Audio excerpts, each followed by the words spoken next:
Hello' students, মই তোমালোকৰ কাৰণে ছ'চিয়েল ছায়েন্সৰ জিঅ'গ্ৰাফীৰ মই পাৰ্ট 2 লৈ আহিছোঁ। যিহেতু মই আগৰ ভিডিঅ'টোত পাৰ্ট 1 দিছোঁ, সেইকাৰণে মই তোমালোকৰ কাৰণে আকৌ পাৰ্ট 2টো লৈ আহিছোঁ। যিহেতু মই আগৰ ভিডিঅ'টোত 2টা চেপ্টাৰ ডিছকাছ কৰিছিলোঁ, আজি বাকী 2টা ডিছকাছ কৰিম। আৰু ইয়াৰ অনুশীলনীৰ যিমানবোৰ ইম্পৰ্টেণ্ট কুৱেশ্যন আছে, গোটেইকেইটা আজি আমি ডিছকাছ কৰিম। তোমালোকে তোমালোকৰ কিতাপত টিক কৰি ল'বা। আজি আমি তৃতীয় আৰু চতুৰ্থ অধ্যায়টো ডিছকাছ কৰিম। তৃতীয় অধ্যায়টো হ'ল পৃথিৱীৰ ভূগোল। ইয়াৰ পৰা আহিব 8 মাৰ্ক। এটা আহিব 5 মাৰ্কৰ কুৱেশ্যন আৰু বাকী 3টা আহিব MCQ। আৰু চতুৰ্থ অধ্যায়টো হ'ল অসমৰ ভূগোল। ইয়াৰ পৰা চবতকৈ বেছি মাৰ্ক আহিব, ইয়াৰ পৰা 14 মাৰ্ক আহিব। তাৰ ভিতৰত আহিব মেপ অফ আছাম 4 মাৰ্কৰ আৰু 4 মাৰ্কৰ এটা লং কুৱেশ্যন আহিব আৰু বাকীকেইটা আহিব MCQ।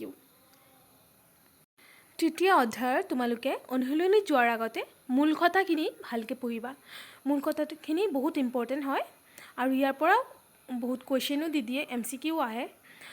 নেক্সট তোমাৰ অনুশীলনীৰ ভিতৰত তোমালোকৰ কুৱেশ্যন নম্বৰ 1 আৰু 2টো ইম্পৰ্টেণ্ট আছে আৰু নেক্সট ইম্পৰ্টেণ্ট আছে কুৱেশ্যন নম্বৰ 6টো ইম্পৰ্টেণ্ট আছে। আৰু মই যোনকেইটা কৈ আছোঁ সেইকেইটা তোমালোকে তোমালোকৰ নিজৰ কিতাপত টিক কৰি দিবা। নেক্সট তোমালোকে 8 নম্বৰৰ কুৱেশ্যন গোটেইকেইটা চাবা। তাৰপিছত আছে 9 নম্বৰৰ ঘটো বহুত ইম্পৰ্টেণ্ট আছে, এছিয়া মহাদেশৰ নদ নদী, এইটো ইম্পৰ্টেণ্ট আছে। আৰু 10 নম্বৰৰ কটো চাবা, মহীসোপন আৰু মহীডাল। আৰু নেক্সট 11 নম্বৰ, এইকেইটাতো MCQ আহিয়ে থাকে, এইকেইটাও ভালকৈ চাবা তোমালোকে। নেক্সট এইটো হ'ল আমাৰ চতুৰ্থ অধ্যায়ৰ অনুশীলনী। যিহেতু এইটো অধ্যায় বহুত দীঘল হয় আৰু ইয়াত চবতকৈ হায়েষ্ট মাৰ্ক আহে, সেইকাৰণে এইটো চেপ্টাৰ বহুত পঢ়িব লাগিব তোমালোকৰ আৰু ইয়াৰ কুৱেশ্যনো বহুত। সেইকাৰণে মই খালি তোমালোকক অনুশীলনী যোনকেইটা ইম্পৰ্টেণ্ট আছে এইবাৰৰ কাৰণে সেইকেইটা মই নিজৰ কিতাপত টিক কৰি দিছোঁ, তোমালোকে তোমালোকৰ নিজৰ কিতাপত টিক কৰি ল'বা। ইয়াৰ কুৱেশ্যন নম্বৰ 1টো ইম্পৰ্টেণ্ট আছে, অসমৰ মাটিকালি আৰু জনসংখ্যা, ইয়াৰ বিষয়ে আহিব পাৰে। নেক্সট কুৱেশ্যন নম্বৰ 2টো ইম্পৰ্টেণ্ট আছে, অসমৰ শিক্ষিতৰ হাৰ কিদৰে বৃদ্ধি পাইছে, শ্বৰ্টকৈ লিখিব আহিব পাৰে।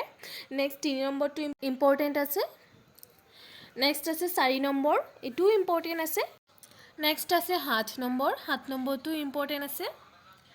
নেক্সট আছে 8 নম্বৰ, অসমৰ জনসংখ্যাৰ বৃদ্ধিৰ কাৰণবোৰ চমুকৈ লিখা। নেক্সট আছে 14 নম্বৰ, সম্পদ বুলিলে কি বুজায়, অসমৰ প্ৰধান প্ৰাকৃতিক সম্পদবোৰ কি কি। নেক্সট আছে 15 নম্বৰ, অসমৰ প্ৰধান তৈলক্ষেত্ৰসমূহ উল্লেখ কৰা। নেক্সট আছে 17 নম্বৰ, অসমৰ প্ৰাকৃতিক সম্পদসমূহৰ অৱক্ষয়ৰ কাৰণবোৰ কি কি। নেক্সট আছে 18 নম্বৰ, 19 নম্বৰ, 24 নম্বৰ, ধান কিয় অসমৰ প্ৰধান শস্য হিচাপে পৰিগণিত হৈছে। নেক্সট আছে 26 নম্বৰ। নেক্সট আছে 29 নম্বৰ, অসমৰ প্ৰধান কৃষিভিত্তিক উদ্যোগবোৰ কি কি।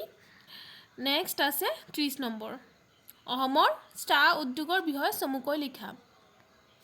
আৰু মই এতিয়ালৈকে যিমানকেইটা তোমালোকক কুৱেশ্যন ক'লোঁ, এইকেইটা যদি তোমালোকে ভালকৈ পঢ়া তেতিয়াহ'লে তোমালোকে ছ'চিয়েল ছায়েন্সত অবভিয়াছলি ভাল এটা মাৰ্কছ পাবলৈ সক্ষম হ'বা আৰু ভাল এটা ৰিজাল্ট কৰিব পাৰিবা।